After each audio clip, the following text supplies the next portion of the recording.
যদি গাড়ি start of হয়ে যায়, প্রথম ধরো রাস্তায় যেতে যেতে কোথাও যদি গাড়ি স্টার্ট অফ হয়ে যায়, গাড়ি স্টার্ট হচ্ছে না, প্রথম কি কি চেক করবে? বন্ধ হয়ে গেছে, গাড়ি আর স্টার্ট হচ্ছে না, প্রথম একটা বেসিকলি কি, প্রথমে যে জানে না সে গাড়ি চালিয়ে যাচ্ছে সে কি চেক করবে বেসিকলি? প্রথম আগে গাড়ির তেল আছে নাকি চেক করতে হবে। আচ্ছা, তারপর হিসাব বলে দেবে তোমার চাবি অন করলে আগে দেখতে হবে চাবিটা প্রথমে করতে হবে। আচ্ছা, যদি হয়তো তেল আছে 3-4 দাগ তেল আছে, 1 দাগ থাকলেও ঠিক আছে, তাহলেও গাড়ি স্টার্ট হবে। গাড়ি এবার তোমাকে আগে ফিউজগুলো চেক করতে হবে। ফিউজগুলো চেক করতে হবে। আচ্ছা, ফিউজগুলো চেক করবে। গাড়িতে বাবু অনেক কিছু জিনিস আছে, কার বেল্ট কেটে গেলে স্টার্ট হবে না। তুমি কি করে বলছো বেল্ট কেটে গেলে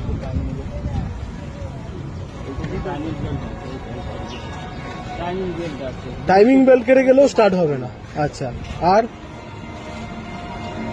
এই সেন্সারগুলো, এই সেন্সার খারাপ হলে গাড়িটা স্টার্ট হবে, ধার করবে, লক্ষ্য করবে, ঠিক আছে।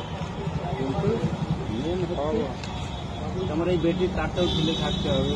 হ্যাঁ, ব্যাটারির তারটাও ঢিলে থাকলে স্টার্ট হবে। আগে আমাকে ফিউজ বক্স, আগে গাড়ি বন্ধ হয়ে গেলে ফিউজ বক্সটা দেখতে হবে, যদি ফিউজ কেটেও যায়। এগুলো একটু চেপে চেপে দিলেও হয়তো অনেক সময় সালফার জমে তো কারেন্ট আসছে, ঠিক আছে। ওইখানে দেখো ব্যাটারি থেকে পুরো অফ হয়ে গেলে যে জিরো টু মেসেজ, ডবল তালা আছে দেখেছো, তালা, হ্যাঁ হ্যাঁ হ্যাঁ হ্যাঁ, তালাটা অফ হয়ে যাবে। মেন ফিউজ গেলে তালাটা অফ হয়ে যাবে। তালার সিগন্যালটা যদি ইয়ে হয়, ফিউজ যদি খারাপ হয়ে যায়, ভেতরে যে তালা সিম্বলটা দেওয়া থাকে সেটা উড়ে যাবে।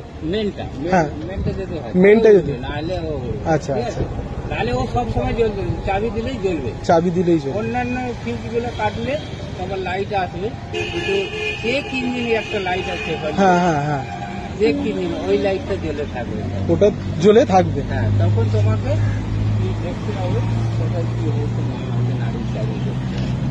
এবার দেখো অনেক কিছু জিনিস আছে এখনকার গাড়িতে বাবু বোঝা মুশকিল আছে, মানে এখনকার দেখো। আমার ভিডিওটা দেখার জন্য সাবস্ক্রাইব করুন, অন্যকে দেখার জন্য শেয়ার করুন, তাহলে আপনাদের আমি এক্সপার্ট বানিয়ে দেবো গাড়ির বিষয়ে।